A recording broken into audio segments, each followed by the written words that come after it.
हम देली रे जान जान जोगिया के देली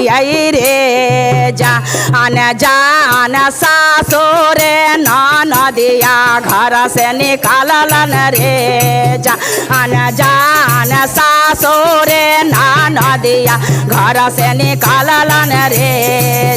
अरे ये का मोटे धनवा जैसे बगोरो जोगिया के हम देली रे जान जान जोगिया के हम देली रे जान जान सासुरे नदिया घर से निकालन रे जान जान सासुरे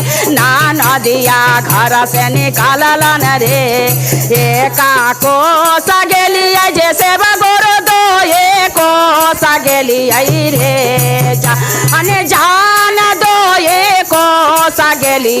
रे जान जान तेसर को सा भोला के है मंदिर अरे जान जान तेसर को सा भोला के है मंदिर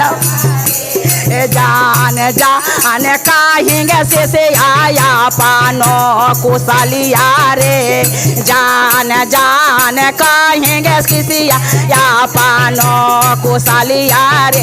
अरे कहाँ में कहियो जैसे बगोरो या पानो कुशलिया रे जान जान या पानो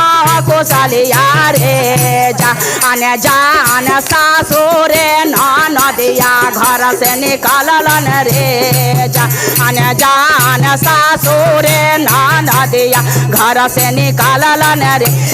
एका मोटे धनमा जैसे बगोरो जोगिया के हम देली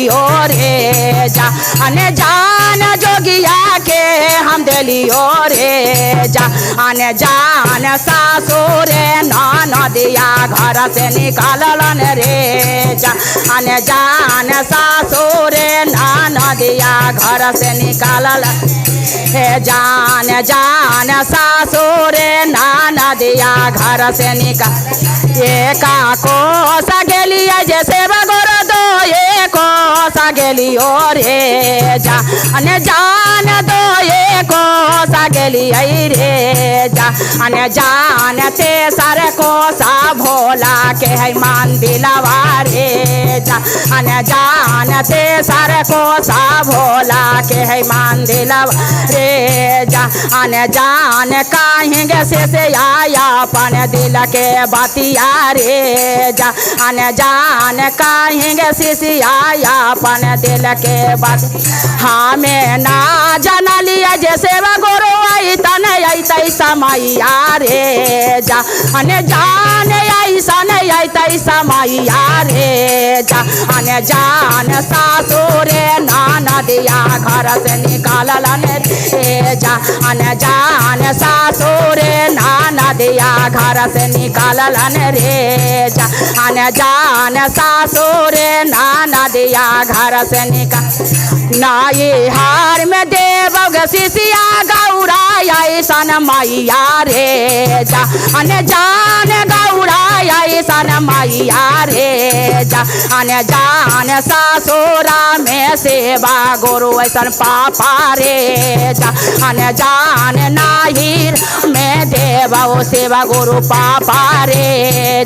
हमें ना जाना लिया जैसे गुरु ऐसन तैसा मैया रे जान जान ऐसन तैसा मैया रे जान जान बेनर सामे कोई ना हमरा संहार रे जान जान बेनर सामे कोई ना हमरा संहार रे तोहारा के देलिया गसिसिया सरमन ऐसन बेटवा रे जान जान सरमन ऐसन बेटवा रे जान जान लक्ष्मी ऐसन बेटिया जी के आधारवा रे जान जान लक्ष्मी ऐसन बेटिया जी के आधारवा रे जान जान वैसे तो हूँ देवा सा तो कटिहारे जान जान हमारो चारण मा तो हूँ बैठिया रे बोलिए शिव गुरु महादेव की जय, हर हर महादेव की जय।